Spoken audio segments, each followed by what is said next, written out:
Hello friends, Jimmy P. Brown II here. We're going to have some gear talk. Stay tuned.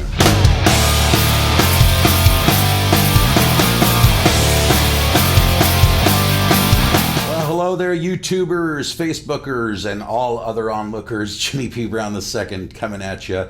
Well, from my little home studio abode here in Las Vegas, Nevada, and we're glad that you've joined us today for some gear talk. Taking a little bit of a break away from the Rift series. We're not abandoning it at all. I'm just going to give you guys a little bit of a break because I started bombarding you guys with a bunch. So we're going to go ahead and go over some questions that have been pouring in through the website, which I'm really pleased that a lot of people are starting to come in and come to my website and start sending me questions. So it's great. I love to get into a dialogue with people, and it's a lot of fun. But before we get into it, I do want to remind you to go ahead and hit that like button, and of course hit the subscribe button if you're not already subscribed to my channel. It's free, it doesn't cost you anything. And the last thing we want you to do is hit that little ring-a-ding so that way you're made aware of the next video as it comes out. So today's episode is gear talk. So now I was doing these for a while, and then I don't know why it just stopped, and but I want to get them going again, just like I want to get some just real talk going too, and we'll be doing segments of that as well.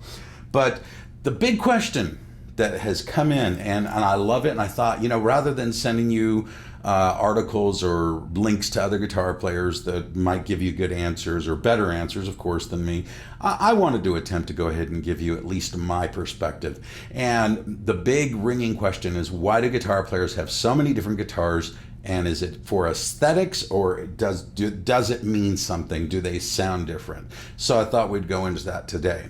Now, of course, I am holding a lovely T-style guitar, or Telecaster style guitar. And this particular one is made by a company called Nash Guitars, and they are fantastic. They make relic guitars, and of course this one kind of looks like it's been pulled out of a dumpster, but trust me, it doesn't play like it. But these things are awesome, and a huge shout out to my bros Jesse and Eric over at J&E Guitars here in Las Vegas for providing this wonderful guitar. So to me, anywho, so now traditional Telecaster. What does everybody think when they see this? Well, they think, okay, country pickers, or they think, Keith Richards, they standard rock and roll. They don't really think in terms of, because especially they look at a guy like me and say, you're a metal dude. Why do you like Telecasters so much? Well, it's because Telecasters are incredibly versatile. This particular one is made of alder. The alder wood is wonderful. Now, Telecasters do also come in ash, swamp ash, and I own a Fender Esquire that's made out of roasted maple, and I'm going to do a review of that one soon. And that has its own tone, all its own. And then of course a maple neck, and two wonderful Lawler pickups in here, and I'm going to talk a little about that. Now, what makes the Telecaster or T-style is the pickups, the pickup configuration, and of course the tone wood. But they're single coil pickups, and we have this little tiny Leo Fender designed neck pickup that's just super warm. I mean really warm. Let's take a listen to it.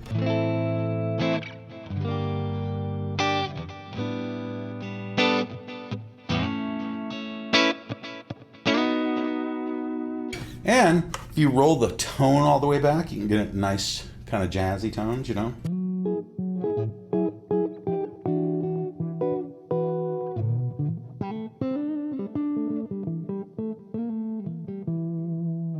Really nice. I'm not a jazz player, by the way. I'm just playing.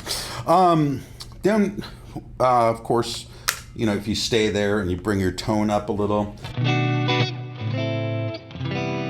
get lovely clean tones.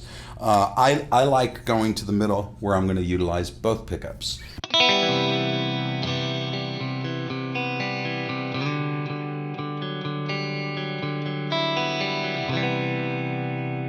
Might recognize that one. That's Lucidia from the first Jupiter 6 record. Yeah, just its own tone. Now, the cool thing about the second single coil pickup, it's larger, and it sits inside of a metal casing. It actually sits inside the bridge casing So that's what gives the Telecaster its very unique tone, its unique sound, and that's what makes people love them so much.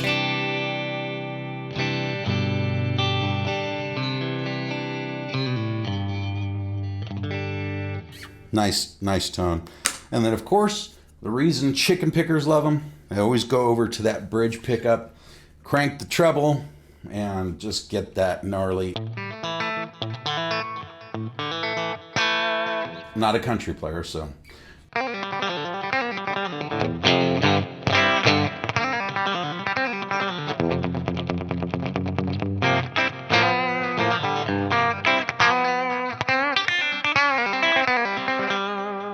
When I see a Telecaster, I always think of James Burton, Elvis guitar player's sideman for a number of years. And I just love the Telecaster sound and that twang, and it's just super cool. Now, again, people ask, well, you know, you're commonly known as a metal guy or a rock guy. Why do you like Telecasters so much? I'll tell you why. And let's flip tones and see why I like them so much. Now, again, commonly used in the single coil format, you would think it's too thin. Now, what I love to do is I'll record with a humbucker, but then I'll come back over a track with a little lighter gain on the channel, and I'll double up the track, but with single coil pickup. It brings clear definition to what's going on. I'll bring the treble or the tone knob down maybe a little less than half, and you can get a great sound.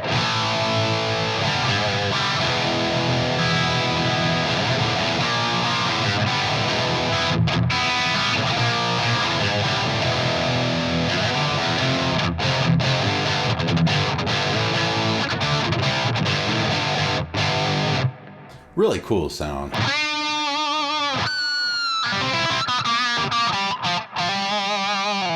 And one of the most desired for soloists, they just love that little lipstick there in the neck for solos because it's just warm and beautiful, you know?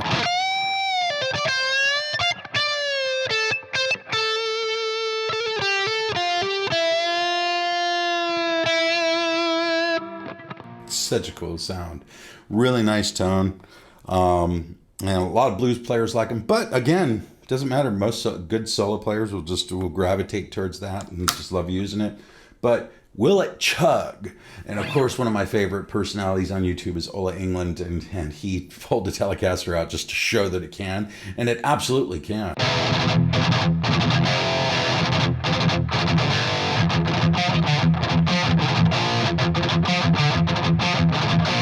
Enough of that. I don't want any copyright problems on my YouTube. But it really can. You can get great tones with it.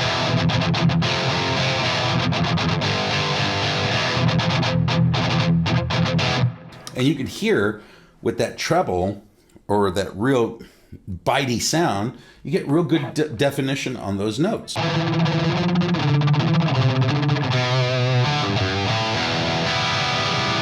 So I love Telecasters, always will. And like I said, I've got a Fender Esquire that only has one pickup, 3 tones. Really cool, and I'll do a review on that. But let's get to another single coil monster that I think every guitar player should own and have in their collection. All right, a lot of you guys might recognize this one. This one I took to Europe with me and traveled all over Europe with this bad boy. And I love this guitar. Now, it had black pickup covers and a black pick guard and black ring. I swapped them all out for the cream to kind of just give it that more classic look, especially with that beautiful Pelham blue and that wood. Now this is traditionally, this is the way the first Les Paul was built, was with the single coil pickup, but there were P90s. So, okay, well, if it's a single coil pickup, what's different about that versus a Strat versus a Telecaster single or even a Dan Electro or whatever? It's the way they're wound, and they're fatter, and the different magnets that they use. So it gives it a real mean snarl, and it also thickens up the tone, and you'll hear that.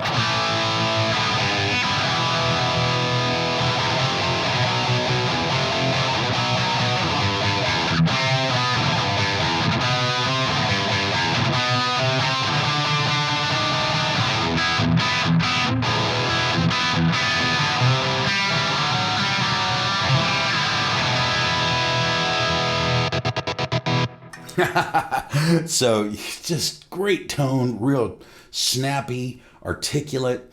And, I use this to tour Deliverance and never had any problem competing with a humbucker with this because it's just, they're meaty. P90s are very meaty. Now, these are not custom. These are not like bare knuckles or Lawlers or anything else like I love.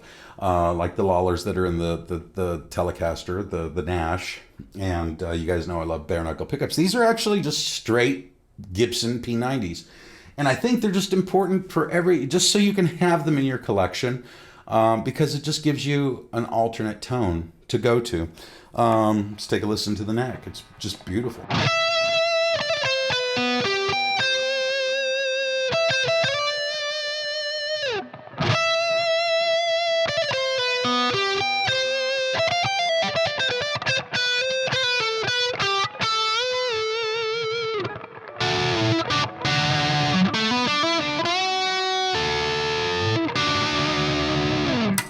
Just beautiful tone, man. I can't speak enough of P90s. I've been using them since around 92 to come back over my tracks that I lay with a humbucker. And then I'll lay the P90 on top of it. So that way there's that little more definition on the notes, so you can have that. You want to be able to hear all those definitions. And sometimes depending on the tone, the humbuckers, the way the tubes are reacting that day. I mean, there's all sorts of things and variables with guitar tones. The P90s just cut through a mix, and that's live or on a recording. So definitely love the P90. Now, why do I love Les Pauls? Well, number one, I'm a huge Gibson fan. You guys all know that. I've been using, the Explorer since I was a kid, since Deliverance started when I was 15. Love Les Pauls, love SGs. Just recently started really loving SGs. So what makes this? Now, see, this is a thick mahogany body. And mahogany is very heavy, and it's a dark wood. So it's, in layman's terms, just a very bassy, beefy sounding wood. And if you see that binding is covering the maple cap. So they throw maple on top and carve it. And what the maple does is maple isn't typically known as a brighter wood, or in true layman's terms, a trebly sounding wood. So combined together, they just create this great tone. And that's what makes the Les Paul, and why they're probably the coolest guitar ever made. This one comes in at 13.1, so 13 pounds, 0.1 ounce, which makes them very heavy. They're super cool, and they're great to use in the studio, but lugging them around on your neck, on your shoulder, yeah, it's not fun after a while. But let's get to the big bad boy that everybody always hails about and loves and wants to get that tone, the humbucker.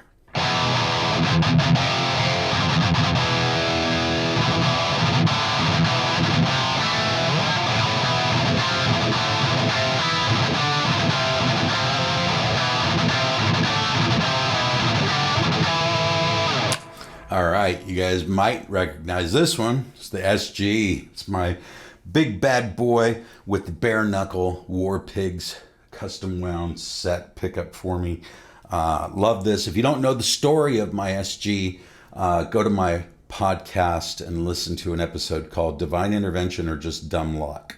And you'll hear a great story, an absolutely true story about the SG. Perfect guitar to illustrate that thick, big, beefy humbucker sound,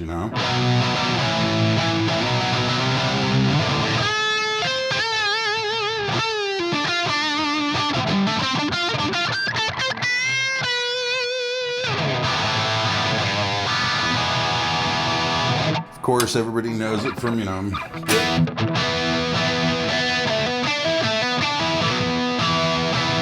So, and from what I understand, he played it up here.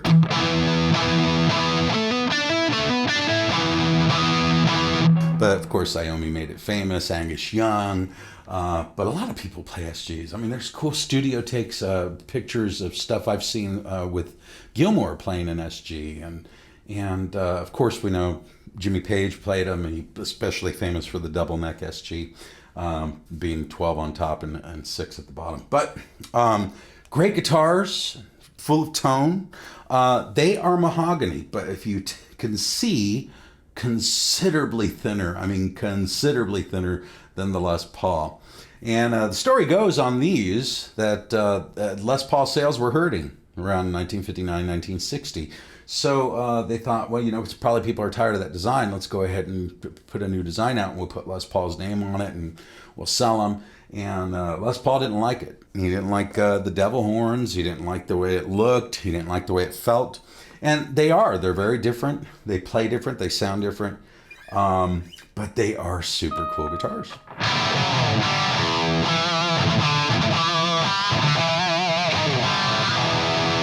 And I just love them because they just handle well.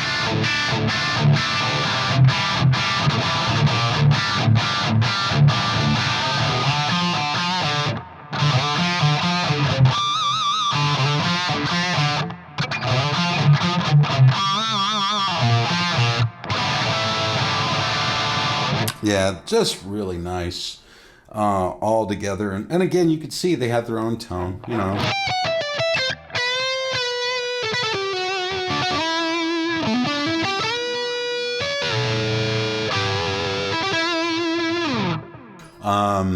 This one was featured very heavily on my first solo album, the Eraserhead album. And also some portions of Subversive Kind too. Nonetheless, great guitar. Humbuckers just have their own tone and sound, and most rock guys prefer them to, especially metal players.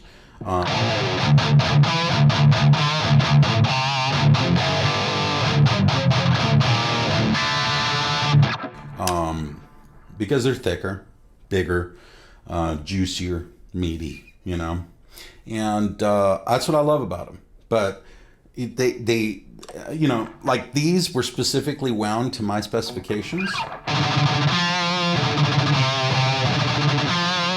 So I get those articulation, plus bare knuckles are just super articulate pickups anyway. But I still come back and do a second layer or a second round with P90s because A, it's habitual for me, and then number two, I just think they both sound great together. But that's why, and we can, if we really wanted to start getting into specifics, we can talk pickups, we can talk tuning heads, we can talk nuts, graph tech versus bone versus plastic versus, we can really start getting into a lot of the nitpicking as to why guitar players have a slew of guitars. Now, the guitar player that owns 5 or 6 of the same exact guitar, I don't understand that guy. If aesthetics are that important to you, to have a white one, a purple one, a blue one, and a green one of the same exact guitar, no tonal difference, more power to you if you got the money. But I definitely like having a guitar in my collection that I can pull out when I'm hearing that certain tone that I'm wanting. And that's really what it's all about. So as you develop your ear, go to your local music store, play different guitars, play different pickup configurations. Sometimes you can find a guitar with a humbucker in the bridge and then a P90 in the neck. Les Paul makes one like that. You can find all sorts of cool stuff. And I've also played some custom wound Telecaster pickups that are super hot that you would swear they're humbuckers. But at that point, you start kind of going down the territory of, well, I want the guitar to do what it's supposed to do as what it is supposed to do. So just like I wouldn't want a Les Paul that sounds like a Strat. That's probably going to be the big question. Where is the Strat? Why haven't you got a Strat to represent? I'm not a Strat player.